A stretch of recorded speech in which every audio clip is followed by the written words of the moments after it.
Assalamualaikum warahmatullahi wabarakatuh. Terima kasih atas kesempatannya. Pada hari ini saya akan membicarakan tentang visual field testing, khususnya tes konfrontasi.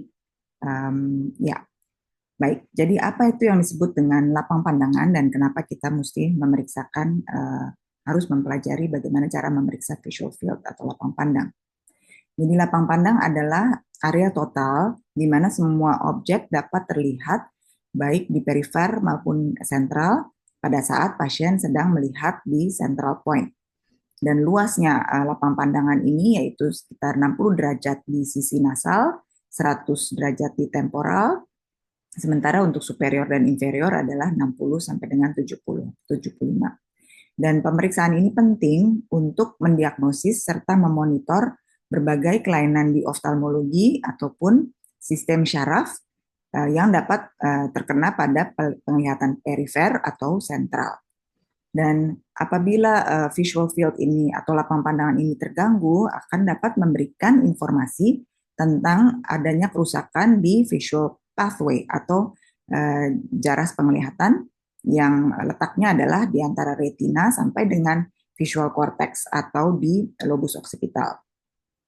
Dan berbagai macam lapangan pandang ini dapat diperiksa dengan berbagai tes, antara lain adalah confrontation test yang akan kita bahas hari ini. Istilah lain barangkali dalam bahasa Indonesia adalah tes konfrontasi ataupun kampimetri konfrontasi. Dan pemeriksaan-pemeriksaan lain yang juga menilai lapang pandang akan sedikit saya singgung. Jadi yang dikatakan sebagai central vision adalah area penglihatan di tengah, di mana objek terlihat paling tajam, paling detail, dan mempunyai sensitivitas dan kontras yang tinggi. Sedangkan peripheral vision tidak setajam penglihatan sentral, namun sangat penting untuk menavigasi keseharian seseorang dalam beraktivitas. Jadi kapan kita melakukan tes konfrontasi atau tes lapang pandang secara umum?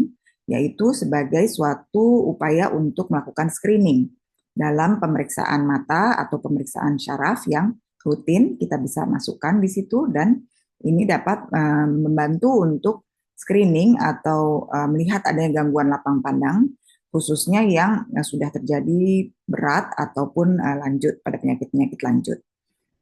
Dan ini juga kita lakukan pada pasien-pasien yang mempunyai gejala neurologis, misalnya sakit kepala, mengeluhkan penglihatan terganggu, atau berbagai gejala neurologis lainnya yang dapat memberikan informasi atau kecurigaan kita adanya lesi di jaras penglihatan atau visual pathway.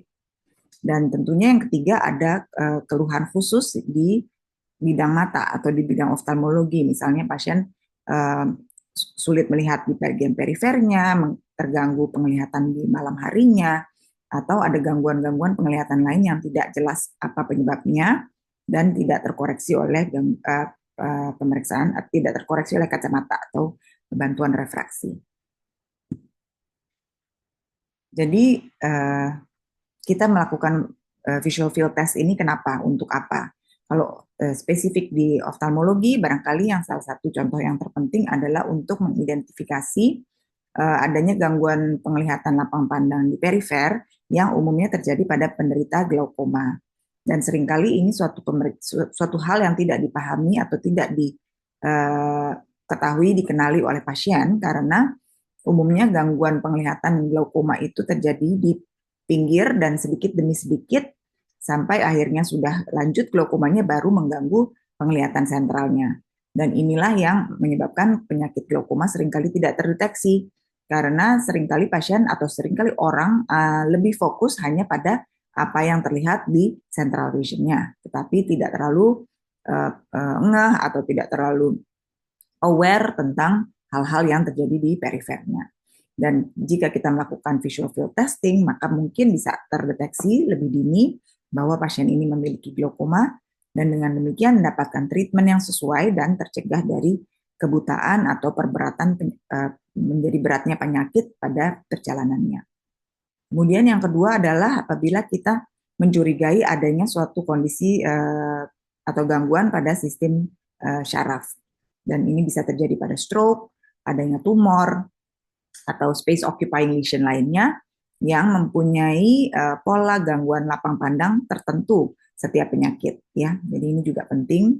Dan yang ketiga adanya penyakit pada optik nervus, nervus opticus. Dan ini bisa terjadi juga suatu pola tertentu yang khas pada penyakit-penyakit seperti neuritis optik, iskemia optik neuropati, compression dari optik nerve. Ini biasanya mungkin terjadi apabila ada peningkatan tekanan intrakranial, dan hal-hal ini mempunyai pola defek lapang pandang yang berbeda. Nah, bagaimana prosedur tes konfrontasi atau tes lapang pandang konfrontasi? Yang pertama adalah posisinya harus sesuai, yaitu pasien berhadapan dengan pemeriksa sekitar 1 meter jaraknya, dan usahakan agar level dari mata dari pasien dan pemeriksa itu sama atau sejajar. Setelah itu kita periksa satu-satu mata ya. Apabila kita mau periksa mata kanan duluan, maka kita instruksikan pasien untuk menutup mata kirinya dengan tangan pasien dan jangan sampai menekan bola matanya. Jadi sebisa mungkin hanya nempel untuk menghalangi penglihatan kiri, dan kita mulai tes di mata kanannya. Sebelum mulai, kita pastikan pasien tidak melirik-lirik selama pemeriksaan dan hanya berfiksasi pada mata kiri pemeriksa yang berhadapan langsung dengan mata kanan pasien. Dan selama pemeriksaan, pemeriksa sebaiknya memastikan bahwa objek yang dites itu dapat dilihat oleh si pemeriksa, karena pemeriksa dalam hal ini adalah patokan nilai normalnya. Jadi nanti pada pemeriksaan, pemeriksa akan memberikan rangsang objek pada superior, inferior, nasal, dan temporal dari mata kanannya, dan kemudian kita tanyakan, sudah kelihatan belum? Apabila pasien bisa melihat di posisi tangan kita yang sudah dapat kita lihat sendiri, si pemeriksa sudah lihat, maka pada penderita tidak ditemukan gangguan lapang pandang di area yang sedang diperiksakan tersebut ya. Jadi dari 4 kuadran itu apakah ada perbedaan dari jari yang kita kasih lihat dengan interpretasi dari si pemeriksa sendiri. Gitu ya. Setelah mata kanan selesai dan sudah dilakukan di 4 kuadran, superior, inferior, nasal, dan temporal, maka kita mengganti menjadi pemeriksaan mata kiri, di mana sebaliknya akan ditutup mata kanan pasien dengan tangannya, dan mata kiri pasien melihat atau terfiksasi pada mata kanan pemeriksa, gitu ya. Jadi yang berhadapan adalah mata yang sebaliknya pada pemeriksa. Dan berikut adalah pelaporan atau penulisan hasil pemeriksaan konfrontasi tes ini, di mana apabila semua kuadran yang dicobakan dapat dilihat oleh pasien, maka tandanya adalah plus. Sementara apabila dia tidak bisa melihat objek yang kita berikan, maka diberi tanda minus. Ini sebagai contoh, pada mata kanan tidak terdapat gangguan lapang pandang di semua kuadran, sementara di mata kiri ada gangguan di lapang pandang temporal, pasien tidak bisa melihat objek pada sisi temporal. Nah, jadi kapan kita mencurigai adanya gangguan atau apakah ini normal atau tidak adalah dengan tentunya melihat hasil konfrontasi tes tersebut. Nah, berbagai abnormalitas yang dapat dideteksi dengan pemeriksaan lapang pandang secara umum adalah tentunya normal field, di mana semua area bisa dilihat dengan baik. Namun ada juga yang spesifik, di mana bisa tidak terlihat pada salah satu sisi, baik atas atau bawah, ataupun nasal, ataupun temporal. Nah, ini akan menggambarkan kelainan di jaras penglihatan atau visual pathway yang spesifik. Jadi kelainan-kelainan yang areanya spesifik merefer atau memberikan informasi bahwa ada kelainan atau patologi di area tertentu pada visual pathway. Nanti kita akan bahas lebih lanjut dengan gambar-gambar. Dan ada juga istilah kuadranopsia, di mana gangguan lapang pandang terjadi hanya di salah satu kuadran dari seluruh lapang pandang salah satu mata. Nah, ini adalah mungkin gambar yang sedikit kompleks ya, mau memperlihatkan adanya traktus atau optic nerve pathway, ya, optical tract ini startnya dari retina di dalam bola mata bagian segmen posterior dan terus ke belakang tembus ke otak dan melalui chiasma opticus, melalui optic tract dan lateral geniculate nucleus, kemudian berradiasi menjadi optic radiations dan masuk ke occipital lobe atau visual cortex. Nah, apabila terdapat lesi sepanjang traktus ini, maka akan terjadi gangguan lapang pandang di area-area yang khas, area-area yang tertentu. Ini mungkin sebagai contoh aja supaya kita tidak terlalu detail dan menjadi lebih ribet. Tentunya nanti bisa dibaca lagi sendiri apabila tertarik. Jadi misalnya lesinya terdapat di optik chiasm atau chiasma opticum di gambar yang nomor 2 nih, yang di nomor 2, maka gangguan lapang pandangnya yang terjadi adalah bitemporal hemianopsia. Jadi kedua mata tidak bisa melihat sisi temporalnya. Ya. Atau jika terdapat lesi di pasca chiasma atau di belakang chiasma, ya, alias di traktus opticus, maka akan terjadi yang dikenal sebagai istilah homonimus hemianopia. Jadi tergantung di sisi kanan atau di sisi kiri, maka dia ada kebutaan di sisi yang sama pada mata kanan maupun mata kiri, ya, dan seterusnya. Ini mungkin yang sebagai contoh defek lain adalah altitudinal defects, dan ini bisa terjadi gangguan pada salah satu sisi, umumnya di sisi bawah, pada kondisi iskemia optik neuropati ataupun oklusi retina di bagian inferior. Ya. Jadi ini adalah berbagai contoh gangguan lapang pandang yang bisa terdeteksi. Apabila sudah lanjut bisa terdeteksi dengan tes konfrontasi ataupun tentunya dengan tes lapang pandang yang lebih canggih. Nah, kembali kepada tes konfrontasi, dia cukup efisien karena dapat dilakukan dengan waktu yang singkat, sekitar 1-2 menit, dan dia sangat cost efektif karena tidak membutuhkan alat apapun, hanya tangan kita dan ruangan yang memadai. Kemudian sangat versatile, bisa dilakukan di segala ruangan, tadi bisa di bedside, bisa di setting poliklinik, emergency department, ataupun di lingkungan lain yang memungkinkan kita duduk berhadapan dengan pasien. Dan sangat mudah diajari karena sangat simple, bisa kita ajari juga ke perawat kita atau mantri kita atau medical students, ya. Jadi ini adalah pemeriksaan yang sangat mudah. Nah, dia memang sangat mudah, namun ada keterbatasannya tentunya cukup banyak karena dia tidak mempunyai sensitivity yang baik, sehingga pemeriksaan ini mungkin tidak memberikan hasil apabila kita periksakan di penderita yang penyakitnya mungkin masih sangat awal atau masih ringan dan belum ada gangguan lapang pandang yang berarti. Jadi kita bisa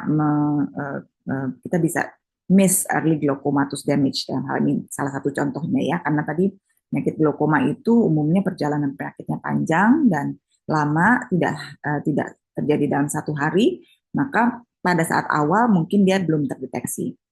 Kemudian reliability-nya juga mungkin dipertanyakan pada pasien yang mungkin agak kurang kooperatif atau kurang punya perhatian yang baik, ya, ada gangguan-gangguan perhatian, serta tentunya ini sangat beragam hasilnya bila dikerjakan oleh mungkin yang lebih banyak mengerjakan dokternya atau pemeriksanya dibandingkan dengan yang baru belajar. Mungkin ini ada variasi juga, dan tentunya tidak ada standarisasi yang baik, sehingga pemeriksaan ini sulit untuk dipakai sebagai alat monitoring progression atau untuk melihat perburukan suatu penyakit, ya, karena tidak ada suatu quantitative measurements, jadi tidak diukur dan bersifat cukup subjektif, tergantung dari pasien dan atensinya atau pengertian dari pasien terhadap pemeriksaan ini. Nah, tapi memang pemeriksaan konfrontasi ini masih mempunyai nilai yang bagus pada sensitivity-nya apabila dikerjakan di gangguan lapang pandang yang sudah besar, defect lapang pandangnya, ya. Dan tentunya sebaliknya pada early defect atau penyakit yang lebih awal dengan defek lapang pandang yang ringan, ini sensitivitasnya juga menurun sekitar 30-38%. Sementara dia spesifiknya cukup baik. Jadi apabila pasien tidak bisa melihat atau pada konfrontasi tes tersebut ada hal-hal yang terdeteksi seperti tidak bisa melihat dan sebagainya, itu most likely 90% dia mengindicate suatu patologi yang real, ya. Jadi ini yang disebut dengan spesifitas yang tinggi pada pemeriksaan tes konfrontasi. Nah, tadi saya sampaikan bahwa banyak juga pemeriksaan lain yang lebih detail dan lebih canggih dan mungkin reproducibility-nya lebih baik karena dapat dikuantitatif. Contohnya adalah automated static perimetry, ya. Ini ada berbagai brand, salah satunya Humphrey ataupun Octopus, dan dia menggunakan cahaya yang dipancarkan oleh mesin, dan dia stimuli cahaya ini bisa bergerak dan pasien akan memegang suatu button yang bisa dipencet mengeluarkan semacam bell untuk mengindikasikan stimulus yang bergerak ini sudah terlihat, ya. Jadi tadi seperti tes konfrontasi yang manual kita berikan jari, maka pada pemeriksaan automated ini cahaya tersebut akan bergerak dari jauh di perifer sampai ke sentral. Nah, pasien akan memencet di saat lampu tersebut sudah terlihat, gitu ya. Dan ini nanti akan terjadi dari berbagai lampu atau stimulinya akan datang dari berbagai arah, dan sehingga akhirnya akan didapat pemetaan bagaimana bentuk lapang pandangan pasien tersebut. Dan ini semuanya computer generated sehingga bisa bisa dicatat dengan detail dan reportnya juga detail serta dapat dikuantifikasi. Sementara yang kedua adalah Goldman Kinetic Perimetry. Ini mungkin alat yang lebih lama lagi, ya, tidak semodern automated static perimetry, namun dia masih cukup baik. Jadi ini umumnya dikerjakan secara manual. Ini gambarnya yang di bawah, ya. Jadi pemeriksa ada di balik alatnya dan yang diperiksa ada di depannya. Kemudian stimuli cahaya tersebut digerakkan oleh si pemeriksa secara manual dari jauh, dari perifer ke sentral, dan pasien juga memegang bell atau button yang bisa memberikan bunyi supaya pemeriksa tahu apabila dari sangat perifer ke sentral itu di area mana si pasien sudah dapat melihat. Kemudian secara manual akan ditandain sama pemeriksanya, dan ini juga akan dites dari berbagai arah sehingga bisa didapatkan beberapa titik yang apabila digambar dihubungkan dari satu titik ke titik lain akan memberikan gambaran luas lapang pandangan mata pasiennya. Ini yang Goldman Kinetic Perimetry cukup baik sebetulnya, masih dipakai mungkin di departemen neurologi untuk melihat gangguan lapang pandang yang cukup berat pada gangguan neurologi, ya. Nah, ini contoh pelaporannya atau print out reportnya dari automated perimetry dan dari Goldman Kinetic Perimetry, ya. Yang automated ini tentunya computerized di print seperti ini, sementara yang Goldman Kinetic ini berdasarkan titik-titik dan gambar yang dibuat secara manual oleh pemeriksanya. Jadi mungkin sedikit menambahkan saja, automated perimetry ini untuk penyakit glaukoma atau mungkin sebagian besar neurooftalmologi diseases merupakan pemeriksaan yang gold standard karena bisa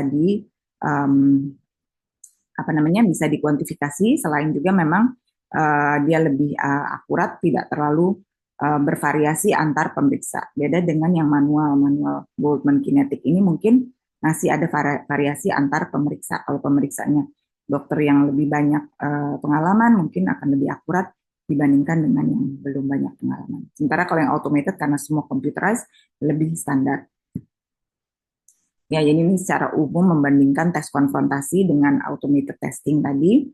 Tentunya dari speed dia lebih cepat si confrontation test, tetapi dia sensitivity-nya lebih lemah. Sementara equipment-nya ini memang minimalis karena hanya tangan dan tidak dapat dikuantitatif sayangnya. Dan apabila dikerjakan pada pasien yang kelelahan, ini confrontation test tidak banyak memberikan perbedaan hasil. Namun pada automated perimetry karena kita mengandalkan respons pasien untuk memencet bel, jadi kalau pasiennya fatigue ini memberikan hasil yang mungkin tidak akurat, tidak sesuai dengan situasi sebenarnya. Dan pemeriksaan confrontation test karena sangat simple, tidak membutuhkan learning curve atau waktu pembelajaran yang panjang, sementara kalau automated perimetry membutuhkan training khususnya, dan secara biaya ya jelaslah confrontation test tidak ada biaya yang dikenakan karena sangat simpel. Jadi yang mana yang harusnya dipakaikan untuk pasien ya? Tentunya confrontation test ini memiliki kekhususan kalau dia sudah berat kita bisa deteksi ya, tapi kalau untuk yang lebih early mungkin tidak kita gunakan confrontation test. Namun sekali lagi pada kunjungan pertama tentunya tidak ada salahnya confrontation test ini dilakukan karena bisa dilakukan on the spot ya, nggak perlu mungkin kita siapkan alat Humphrey-nya atau alat tertentu, jadi bisa dikerjakan di mana saja. Dan apabila pada pemeriksaan confrontation test ini kita temukan kelainan atau ada yang abnormal, dia tidak bisa melihat di salah satu kuadran, maka kita akan rujuk untuk mendapatkan pemeriksaan yang lebih teliti. Dan apabila pasien tersebut juga di pemeriksaan klinis kita dicurigai ada suatu kelainan, maka kita tentunya merefer untuk tes yang lebih spesifik tadi Humphrey testnya atau octopus testnya atau kinetik manual kinetiknya. Kemudian juga pada specialized assessment di mana kita mau melihat lebih detail lagi defeknya, ada progression dari gangguan lapang pandangnya dan sebagainya, khususnya untuk glaukoma dan penyakit-penyakit kronis lainnya yang berkaitan dengan sistem syaraf, maka kita bisa refer untuk mendapatkan automated perimetry test ya. Baik, jadi secara umum mungkin bisa disimpulkan bahwa tes konfrontasi ataupun tes lapang pandang lainnya itu sebetulnya adalah pemeriksaan penunjang yang bersifat komplementari, namun akan membuat pemeriksaan mata atau vision care menjadi lebih komprehensif. Namun kalau kita mau melakukan pemeriksaan lapang pandang ini, apabila kita temukan dari pemeriksaan yang paling sederhana yaitu confrontation test, kita temukan kelainan, maka ada baiknya kita follow up untuk mencari abnormal findings yang lebih spesifik dengan pemeriksaan automated perimetry. Dan memahami kekuatan atau kelemahan masing-masing alat ini akan memberikan kita pilihan yang lebih baik untuk pasien dan kesesuaian dengan penyakit yang kita curigai sehingga pasien mendapatkan hasil yang terbaik. Ya, demikian presentasi saya. Apabila ada pertanyaan silahkan diajukan. Terima kasih. Assalamualaikum warahmatullahi wabarakatuh.